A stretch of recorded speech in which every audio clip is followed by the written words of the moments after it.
Walking by Jewish Catechipa.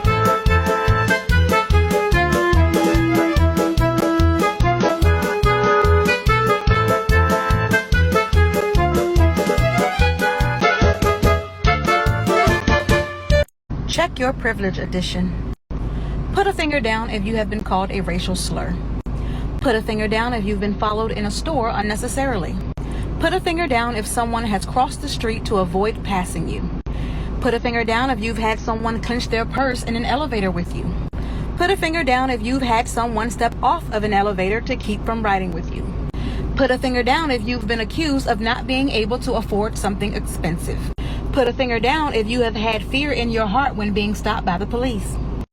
Put a finger down if you have never been given a pass on a citation that you deserved. Put a finger down if you have been stopped or detained by police for no valid reason. Put a finger down if you have been bullied solely because of your race. Put a finger down if you have been denied service solely because of the color of your skin. Put a finger down if you've ever had to teach your child how not to get killed by the police. Any fingers left? That's privilege. Can I get a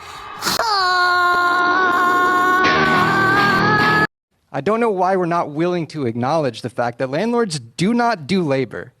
Simply, they take money away from the working class through passive income. And when we look at this specific ordinance that they're talking about, which is the Renters' Right Ordinance, I actually did get into it with Jeremiah Tattersall over this because I did oppose it. And I opposed it for a simple reason, which is that over the last 10 years, there's been a consolidation of rental properties in this city. There are a few large landlords who collect the properties of smaller slumlords when they get out of the business, and those landlords are worse than the small-time landlords. But the issue is that the small-time landlords have no interest in selling to the single families who would like to live in those homes because they can make more by bundling the properties together and selling them to the larger landlords. And then you have people like Alligator Realty who are unresponsive and do not do the repairs that they should be doing. And it doesn't matter what ordinance you've implemented, because at the end of the day, the landlord who is collecting the properties is shitty at the job.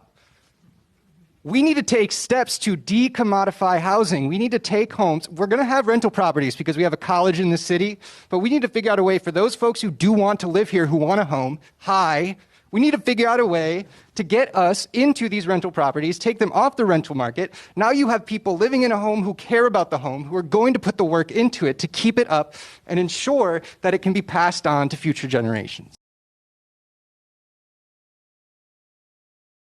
I just got home from lunch with my girlfriend. At lunch, we were sitting next to two kids. I would say one was like 16 and one was maybe less than 10. We start overhearing the older one explain to the younger one gender. They do it so well, like so seamlessly, so chill. They're just like, you know that stuff about gender? It's all made up and everybody uses different pronouns. Really goes into depth about neo-pronouns, she, they, he, they pronouns, explains all of it so well, so easily. And the little one's only response was, oh yeah, I have a friend like that. And then they just go on to drink a milkshake and eat some fries. Meanwhile, me and my trans girlfriend are literally staring at each other like holding back tears, because that's the way that I wish people would have interacted with my gender expansiveness when I was that age. I'm just so grateful for the future. And if you're one of those little ones that are explaining things or making a difference, I hope you know that you inspire me so much, and I'm so proud that you're here.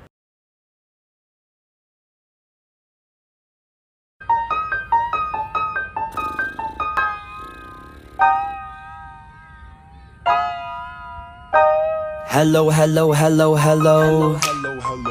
It's a motherfucking pleasure.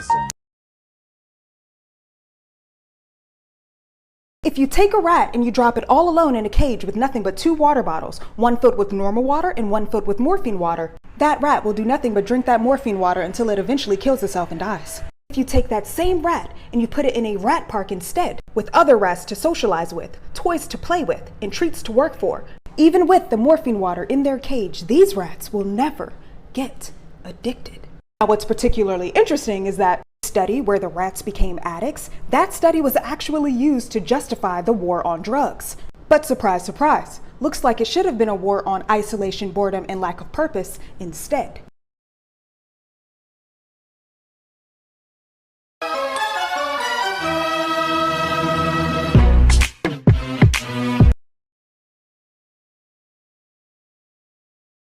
Here's a list of 5 movies that are actually anti-capitalist. I'm gonna start out with an obvious one. Not only is WALL-E one of the best animated movies of the last 20 years, it's also a scathing indictment of American consumerism. WALL-E lives in a future where the Earth has been consumed by garbage, and humans have been reduced to obese, immobile couch potatoes.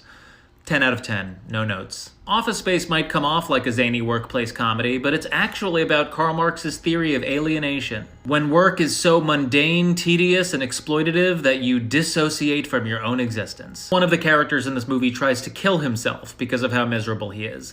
Though I'm sure there will still be libertarians in the comments who say, well, if he doesn't like his job, he can go get a better job. Jumanji. Okay, just go with me for a second on this one. So when Robin Williams' character disappears into Jumanji, his father becomes so distraught that his shoe company collapses, which ultimately plunges the entire town into financial ruin and jungle-related devastation. This is not a movie about a magical board game. It's about urban industrial decay. And yes, you may steal this idea for your college thesis. Who Framed Roger Rabbit is low-key one of the most hardcore anti-cap films in existence. Judge Doom's plan is to dismantle the LA public transportation system, demolish Toontown, and then sell that land to real estate developers. This movie is about privatization. It's also a straight-up allegory about the historical displacement of marginalized communities in Los Angeles, except instead of Black and Latino people, it's Bugs Bunny and Mickey Mouse. I mean, this movie should have won every single Oscar the year it came out. Finally, You've Got Mail. So in this movie, Meg Ryan's character owns a small bookstore, and Tom Hanks's character owns a chain of national bookstores, which puts Meg Ryan's bookstore out of business. And even though he destroys her entire livelihood, she still wants to be with him at the end. This movie is not a rom-com. It's a psychological thriller about the effects of market consolidation.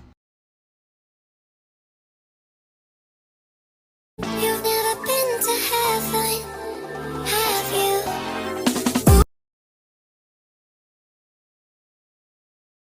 The boundary and boredom. I can tell that your drinking eyes never open. I am so somebody will die, and I hate hoping. Wishing that the pills let you cry, and I hate hoping. Someday I will go. Think they're fucking with the unemployment numbers. Oh, they absolutely are. You know, on one hand, they'll talk about this is the lowest rate of unemployment in 40, 50, 60 years, what the fuck ever. But at the same time, we've had record numbers of jobless claims and unemployment claims in decades as well.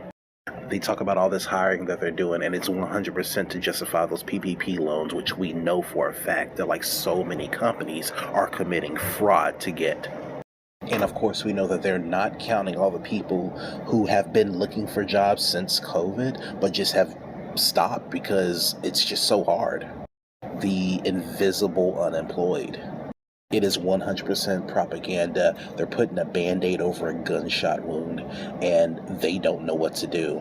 Everything that they're saying, how this is fine, no, they are the dog in that burning room.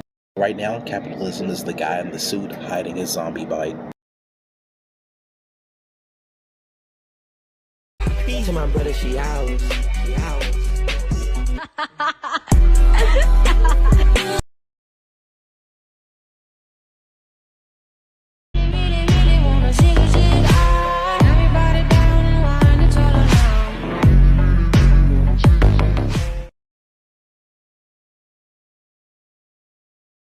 Why do people always say ridiculous when they could say rigoculous? And how can I help to fix this transphobic divide? Because frankly, this is rigoculous.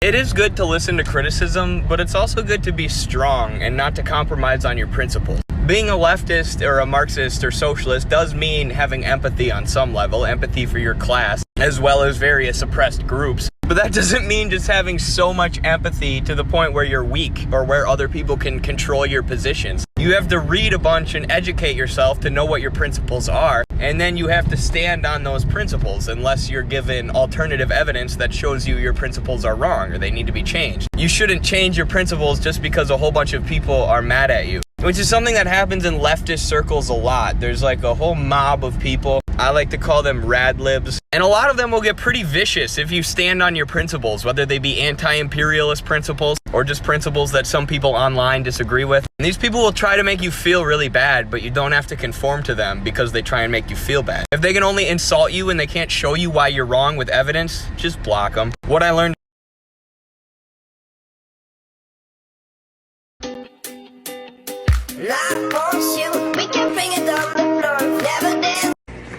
There is so much wrong with capitalism, like where do you even start? But when a business dies, its carcass is haunted by the spirit of Halloween, and that's beautiful. That's beautiful.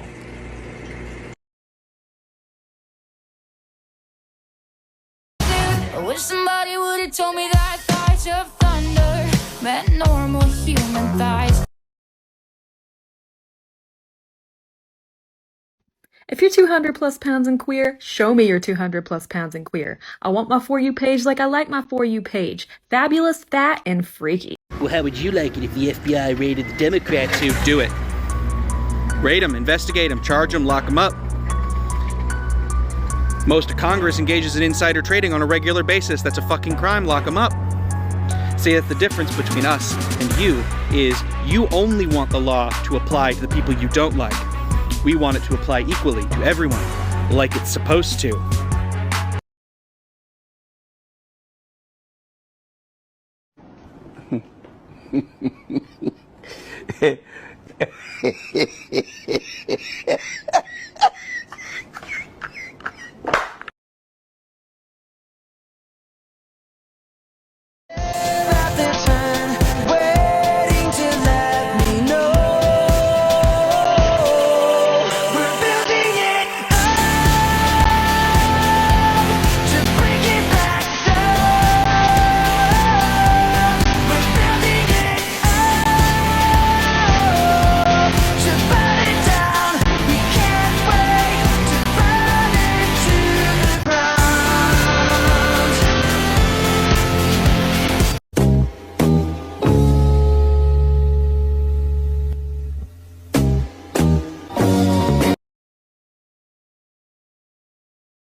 Every 90 minutes, a person like this gets a dirty look from an old white woman because of the outfit they're wearing.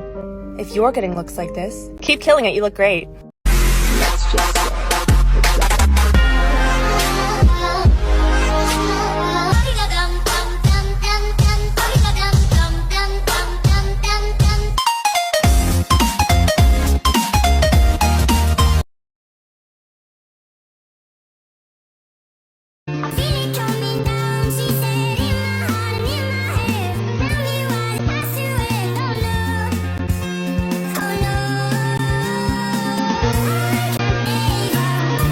Okay, now smile. No, kid, a real smile. I'm gonna need you to smile like a normal person so that your parents like these pictures. Come on. No, not like... Never mind. That's fine. That's the best we're gonna do. Here you go.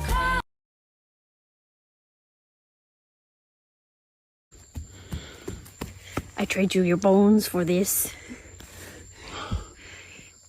Oh no. You make trade? Huh? You make trade? I like my bones. No, you give me your bones. Your bones for this. No, I have access to the internet. I know this is a bad idea. No, no. Come on, come on. Shit like this brings the movement down. Everyone's a feminist until there is a spider. But what you fail to understand is that the body positivity movement isn't about insecurity.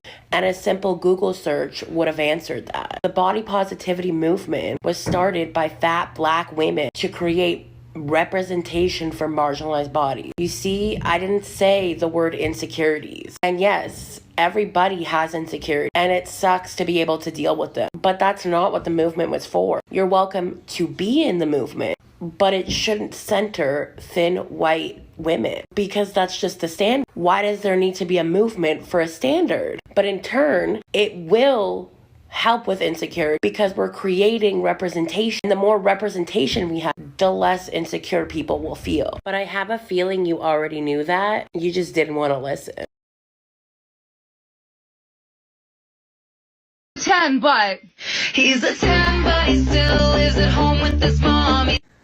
Hey, Dollar Store, Katy Perry. Pop punk and punk in general should not be used to punch down at people who are socioeconomically doing worse off than you. Fuck off. Hey, turn down that music before I call the cops. Yes, I realize that this is my party. I noticed you took a shot there. What's your Venmo? Dude, the party just started. I'm not drunk enough for hip-hop music. I was invited, so I'm drinking your liquor. I don't make the rules, I just benefit from them. Before everybody hates me for bringing Bud Light, remember, I had some working class roots at some point. Maybe. I know the perfect party song. I know the artist is problematic, but we have to be able to separate the music from the groove. I didn't steal it. I seized the means of inebriation. The thing next to you is a pain in the ass.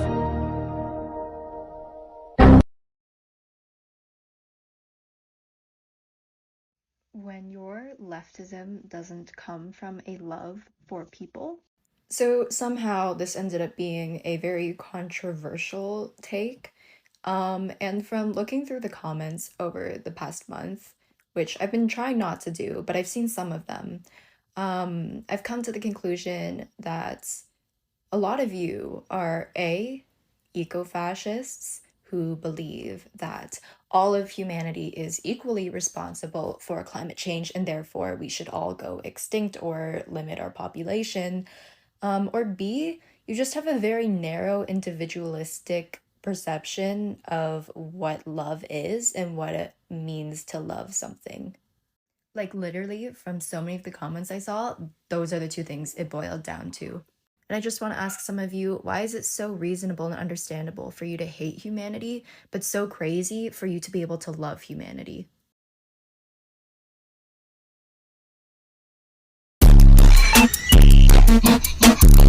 Fortnite move! Oh, do it again. I can't go out. I'm sick.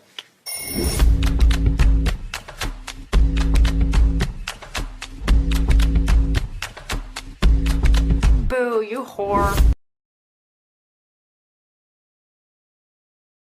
You have finally made it to Black Joy Talk. Don't you dare leave, because Black Joy is important. I said stay. Just a little recap in case you didn't know. Black Joy is very important because black people does not equal pain. Slavery, trauma, immigration, all of that struggle. You can be black and happy. My name is Zaya and I recommend black movies and books. So here are some Black Joy movies that you should watch. Without further ado, ladies and gentlemen, let's dive in. Did you know that Beyonce and Jennifer Hudson were actually in the same movie together? Yes, I know.